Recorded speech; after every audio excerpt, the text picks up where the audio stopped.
Hello, everyone, and welcome to our next episode of Talking Bullocks. Good to be back and good to be talking Bullocks and talking about football again on the African continent. And again, this afternoon, we have a very special guest with us, someone that's probably well known to a lot of people, especially here where we are in South Africa. We have Thembinkosi Fanteni, former Bafana footballer. He'll tell us a lot more about his own journey shortly, so we won't give too much more away. But to many people known as Terra. So, Terra, welcome to Talking Bullocks.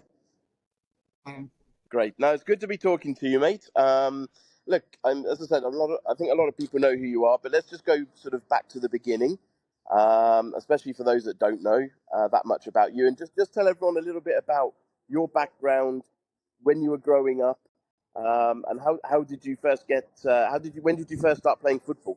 I grew up in Mbekweni. I was born and bred in Mbekweni. I come from a family of 5 kids, three boys, two girls. To be realistic, I come from a humble beginning. I was the only one who was playing football. I'm the only one who ended up playing football at a professional level. Yes, my siblings, they were playing football, but they were playing locally. But they were supporting while I was still playing as a boy, growing out in Mbekweni. I started playing professional. Yeah, sorry, go on. Then, like as we were growing up in Mbekweni, Mbekweni is just outside of Cape Town, about 45 kilometers away from Cape Town. So we moved from Mbekweni, we moved to Cape Town. That's when I got the opportunity to join some of the professional teams here in Cape Town, because here everything is closer. Unlike when you're there, it's more like the rural area. I don't know how to put it, but then not everything is there when you're that's it. But we moved closer to Cape Town. That's when I got to play for teams like Mara City. And from Mara City, I went on to join Cape Town, Ajax Cape Town in 2005. Okay, so Ajax Cape Town is where your professional career started, was it? Yeah, and who else did you play with as you came through the ranks at Ajax Cape Town? Obviously, they've had a lot of big names there over the years. Who were some of your teammates at that time? When I joined the players like Tulani Seroro, who went on to join Ajax Amsterdam in Holland, and there was Granor Scott, there was Clayton Daniels, who did well for himself here in South Africa. There were many of us young players who were there at that time. The senior player, Hans Fong, also. You remember Hans Fong? The Dutch international, also played for South Africa. He was also there at that time. Okay, some big names. And actually, just on our last episode, we did talk to Duncan Crowley, obviously, who's well known at now Cape Town Spurs, that used to be Ajax Cape Town, where you were, and we talked a lot about their youth system there.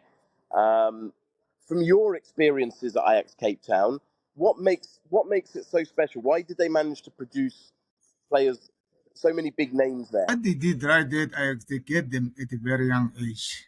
They made them play it in a certain way. Like it was easy, like from a certain age, they would get players from the age of 7, 12, 14, 15, and they played in the same way. So it was very easy for them when they get to the senior side.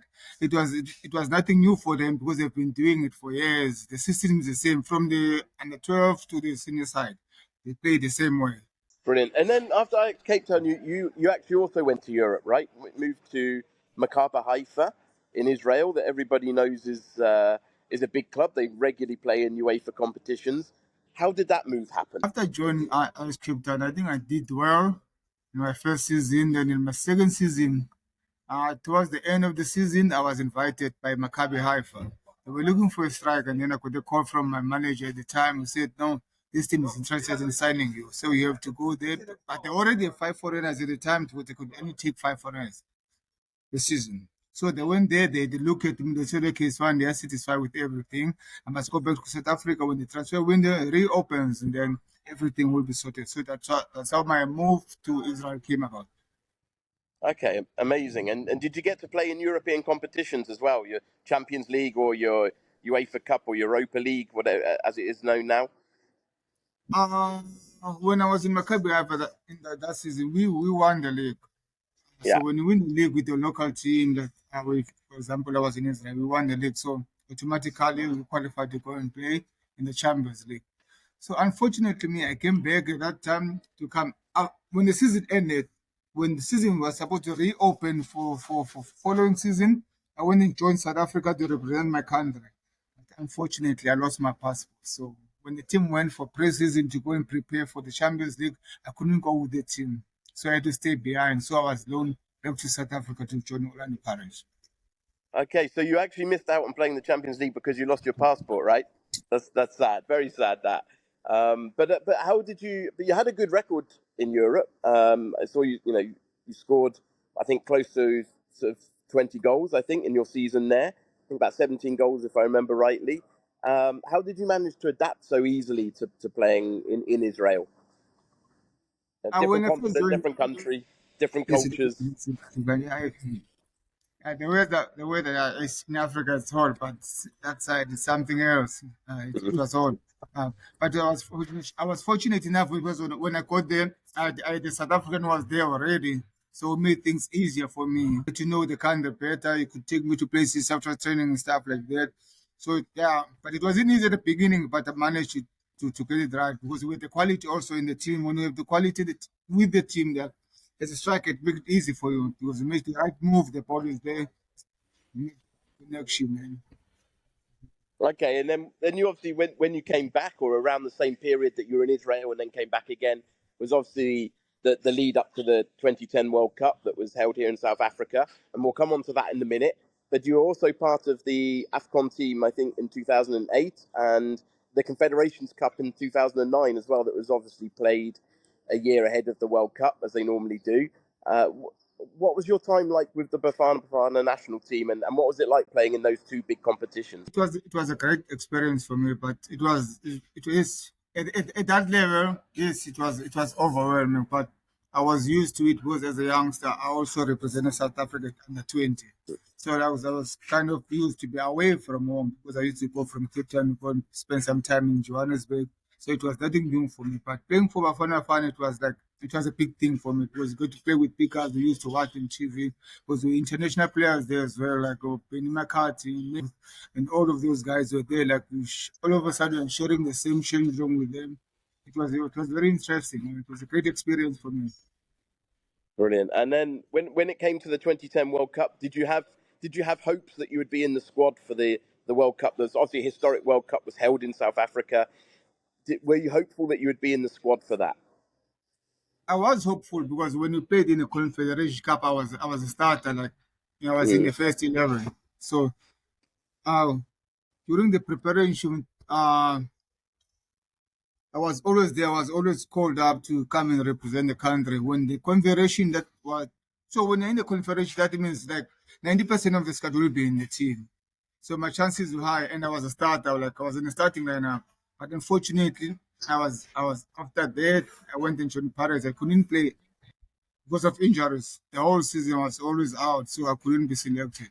I missed out on representing my Uh, country. Now, Okay, so the reason you didn't get to play was injuries basically then in the lead up to it. yes. Yeah. Okay. And how did it feel to obviously miss out on on the biggest to be able to play on the biggest stage, but even more so a very historic one in your home country? I must say it was disappointing. Like I didn't realize at that time, but it took me a while to get back to the kind of player that I used to be. I think it did affect me because my hopes were high that I'm gonna be there. Was during the preparation, I was always part of the preparation. I was always there in the national team, but there's nothing going to when I injured. So unfortunately, I missed out. Okay, so after that, talk us through then what happened for the rest of your career after that. I know you stayed in South Africa. I think you went back to Ajax Cape Town for a bit and bits. Is that right? Yes, yes. So from Paris, I went back to Ajax. Then I think that's where I revived my career. I went back there, I did well, and then I was recalled back to the national team. I went and played, represent my country again. Then from there, I moved to Pietersburg, so I had to move back to Johannesburg. And then how old were you when you finished your career? I was 28, 29. Okay, and why did you retire at that age? I didn't really retire. I think it was through injuries. I thought maybe I would recover. So while I was trying to get back, uh, realized that it's not going to happen anytime soon. That was it for me.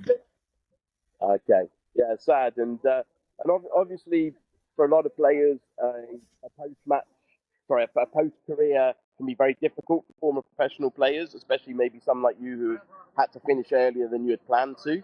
Um, we know of a lot of players that have problems with coping with post career. You know, some go bankrupt, some maybe have drinking problems, some end up homeless. You know, all sorts of issues that players face post career. What was it like for you? What are some of the challenges that you faced after having to retire from playing at such a high level? With him, it was totally different. It happened premature because I wasn't expecting. Normally, as a player, you expect to retire maybe in your late 30s, maybe in your early 30s, but it was not the case. And I would say I was forced to retire because of injuries. So, but I did try my best to make sure that at least I've got something to fall back when that and my legs are not fit enough to be able to carry me. But unfortunately, there are things that are happening. Sometimes the people that are closer to you that you rely on think, no, I'm not talking about agents. I'm not talking about people that I was with in football. I'm talking about the people that you think we are closer to us, that we work with very closely so that we can be able to move on with our careers. But I was fortunate enough, those people, when that happened, when I was the misfortune happened, unfortunately, they were not there for me and I had to lose some of my assets through that. I'll say now at the moment, like I'm staying in my house, but I'm not like fully staying in it, but so that I'm able to sustain myself. Okay, and what have you kind of done post career so far? Did you manage to find other work, or you've been what have you been doing in all those years since you retired from playing? In terms of work, I haven't been working. No, not I haven't been nothing. I haven't been working at all. And what does for you what does it look like now, and what are your hopes for the future? I did meet with people like a lot. But the thing is with football is something else. I did meet with people that like they give you all the hopes. They put everything in front of you, but only to find out they're doing for their own benefits. So some of them they just put you there in front of everything. They use your name. Then when the things gets right and push you aside instead of the. As a result, most of the footballers hide. They don't want to get involved because they're being used and stuff. Then there are many of us who play soccer, but we don't even want to have a touch with it. We don't want to. We won't find us anywhere near the football pitch because of stuff like this, because of things that are happening to us. But I'm not pointing a finger at Edward because I'm worrying about the other three. But in my case, it was something else. Don't want to point a finger at anyone. What do you feel like you're still facing some difficult challenges at the moment? Is there still things that you're still trying to come to terms with, having finished your professional career a number of years ago now? Do you still face a lot of the same challenges? Yes, I still do face challenges. Like, of course, people they still recognize you when walking down the street. Like, they'll say certain things that maybe don't like them, but what can we do? We have to deal with them, like in the most professional way that you can do.